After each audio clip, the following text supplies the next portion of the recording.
Hey everybody, welcome back to the channel. I've got my newly painted red barn in the background. Thought that looked nice. We're getting down there on nice days for the year, and I've been riding the bike pretty regularly since the last video. That came out, I want to say the day after, or even the day of, that I actually got it running. So if you look back at the day of that video, this one will come out hopefully today or tomorrow, and I think it's about a month. I'll have to look myself, but you can do your own investigating there too. So anyway, I made the mistake of not really tracking my mileage very well due to calculate my MPGs with the bike. It's right behind me here, that's what I keep looking at.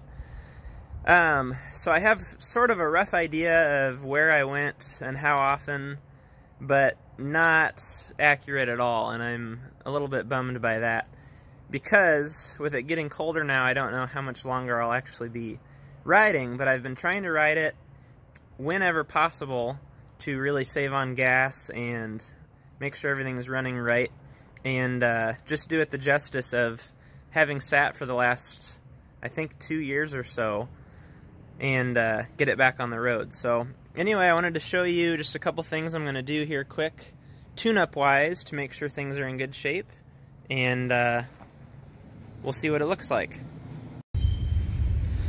And of course we have a noisy train. We'll roll this thing inside in just a second. So a couple things since the last video that I've done. I'll try and remember what you've seen and not seen. We had our fuel tank mount built primarily in the last video. I did end up adding a gusset here, and I have another one for the other side. I just haven't attached that yet. Haven't even wire brushed this or painted it to clean it up, but that seems to work really well. With that gusset on there, it provides a lot of support, and I'm anxious to get the second one on there so it'll do even better. What else did I do? Let's see. On the front, an issue I've been having, and this has been an issue for a long time, I've been buying these super cheap headlights. I think these are like $10 or $15 for these headlights. And they have a really cheap mount at the bottom. It just gets really thin here and weak. And what happens is with the vibration of the bike, this whole headlight gets loose on there, wiggles like crazy. I had one fall off once and break. So I've been welding on that every now and then just to stiffen it up. And that's not a great repair, but it's not a great light to begin with. So that's just something I wanted to point out. Something else I'm excited about is I ordered some new brake pads. I've been using just these normal bicycle brake pads, and they're okay, but they wear out very quickly and they don't slow you down very well. And so I found a company that's making brake pads with a particular compound meant for what they're calling electric bicycles. And they're marketing it as something that's slowing down the weight, the increased weight and higher speeds of an electric bike. So I'm hoping that those will work really well on here, and those are scheduled to arrive at the end of this week. So kind of excited about that to see how those work. They're a little bit more expensive at about $25 for a pair, but I think they have an interchangeable shoe, or pad I should say, where you don't have to buy the whole bracket and holder every time. You just have to replace the pads every so often. So something else that I want to do here in just a second is I just ran out of gas riding to work this morning, and what that means is the complete bottom of the tank ended up in the filter, and you can see that is not pretty. So I'm anxious to take this filter off and clean it out and get all that gunk out of there. And something else I did on, I guess right after the last video, my velocity stack ended up falling off, and I had had trouble with that for quite a while just because of not being sure how to mount it. It's kind of a hodgepodge where this velocity stack is not meant for the diameter of this carburetor, and so I had to try and make it fit somehow, and it just didn't work out. So what I did is I bought just 1 foot of radiator hose, basic straight radiator hose, that matched roughly the inside diameter of the velocity stack, but then matched the outside diameter of the carburetor. And I kind of trimmed that down to fit just right. Then I put a couple slots in the velocity stack, I think I did 3 of them. Here, kind of in a triangular pattern. And then put a hose clamp around it and just squeezed that down really well. And it has held up basically without issue since the last video. So that is a confirmed repair there. That works really well. I'm trying to think if there's anything else. I did a little bit of carburetor tuning yesterday, trying to adjust that, which is really hard to do while you're riding with all the vibration. And that's something I'm hoping to solve on the next up-and-coming build, is just improving the amount of vibration by not having everything solid mounted. For example, I've got, you can see here my engine mount just directly on the frame, and then the engine directly on the engine mount, and so there's no insulation anywhere. So I'd like to have things likely rubber mounted in the future, just to try to solve some of that. Also, I know that my wheels are not true, which causes some vibration, and I think I'm about due for new bearings in the rear. I'll show you this little bit of play that I'm dealing with. It's kind of hard to see. Yeah, you can't really see it out here. But there's just a little bit of kind of this in the rear wheel. And I think what's causing that is everything is being torqued in this direction, and it's pulling against that wheel all the time, not in a straight direction, and that's causing some of that. So that's something else I'll try to address on the next build. But anyway, let's roll this thing in. We've got a little bit of welding to do. I want to fix my handlebars because occasionally this handlebar falls out, and that is not safe. You can see how loose that is. I've tried to tighten these down on my homemade mounts, and hasn't really worked. So I'm just going to end up welding the handlebar into the mount and hope that that takes care of that. And we'll get our fuel filter cleaned out and see what else we run into. So I'll see you guys inside in just a second.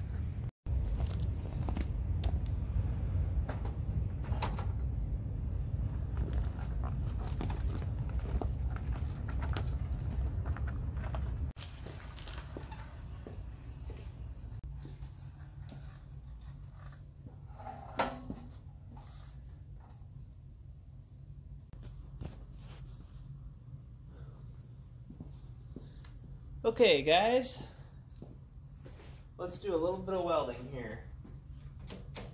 So I wasn't quite sure if I wanted to do this because obviously welding is a permanent solution, but I did find, or semi-permanent I should say, I know better than that, but I did find a set of handlebars that I'm planning to use on my next build that I think would also apply to this build. So if something gets messed up, I'm not really that proud of these bars anyway, and the new ones will perform much better. I found a couple options actually, and when we're putting together the next bike, I'll show you what some of those look like. So anyway, if anyone's concerned like I am that I'm gonna mess something up and not be able to undo it by welding things now, that's okay. I've got something else in mind. So anyway, we're gonna crank up the welder here. Basically all I want to do is fill in kind of right here inside of the Flanders clamp, I'm calling these, and then right around the outside here. I've already welded the two halves together, so I just want to attach the bars inside of the clamps.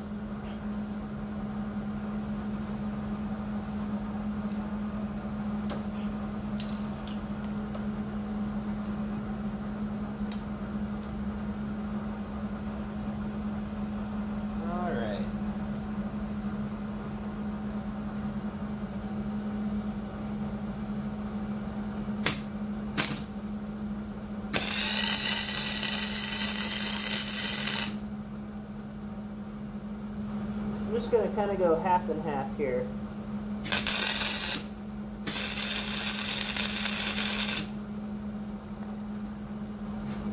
I don't know that we really need need it fully welded. So I think I'm pretty happy with that.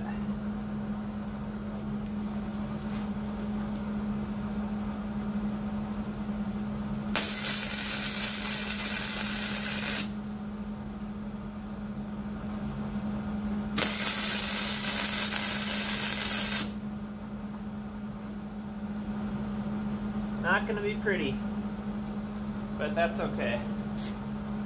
I kind of gave up on this bike being pretty a while ago.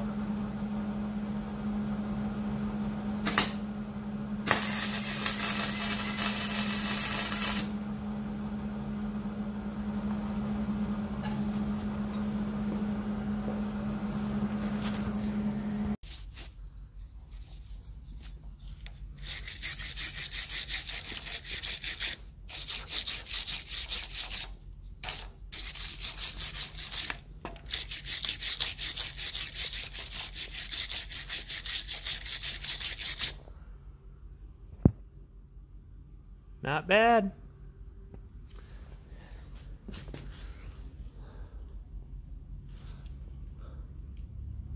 Can't get anything to focus here. Wonder if we got a dirty lens.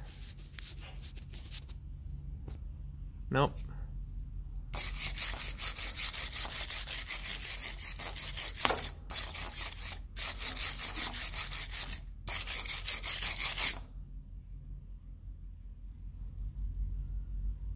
Huh.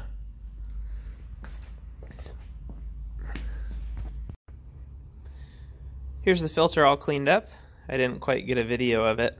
It's really not too big of a deal. You just unthread the two ends here, rinse everything out. You can even take the filter out if you want to clean it more detailed, but I just basically spray it off and it's just foggy from the hot water. You can see there I just use my sink sprayer.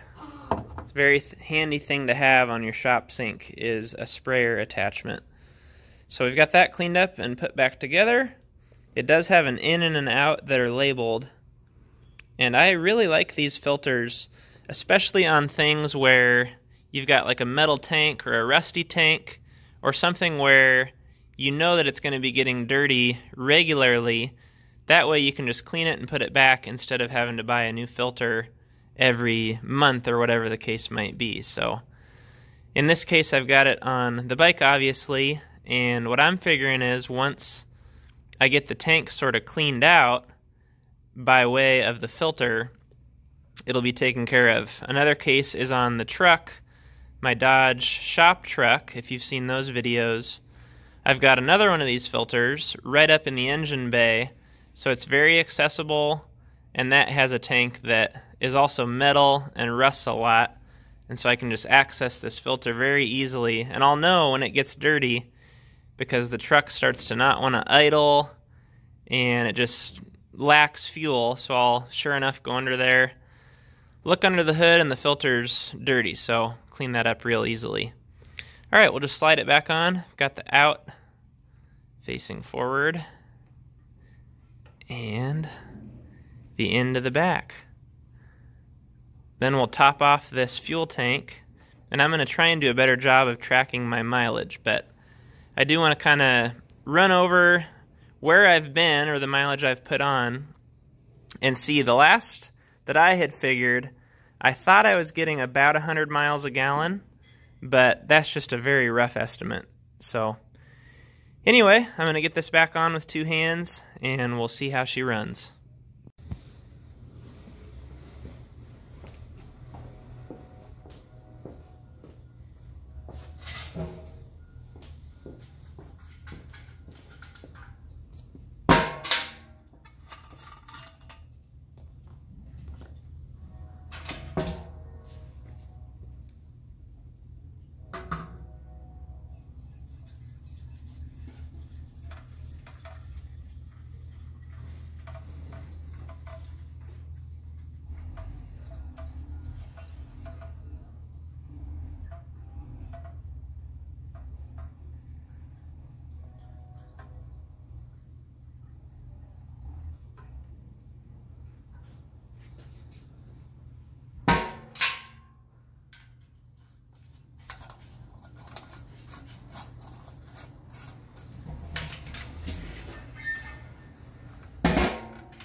for watching. That'll probably about do it for this series, I want to say, but don't quote me. Make sure to stay tuned for the next motorized bike build. Pretty excited about that. I've learned a lot with this one. I hope you guys have too, and we're going to apply that to our next one. So thanks again. Make sure to like and subscribe, and I'll see you on the next video.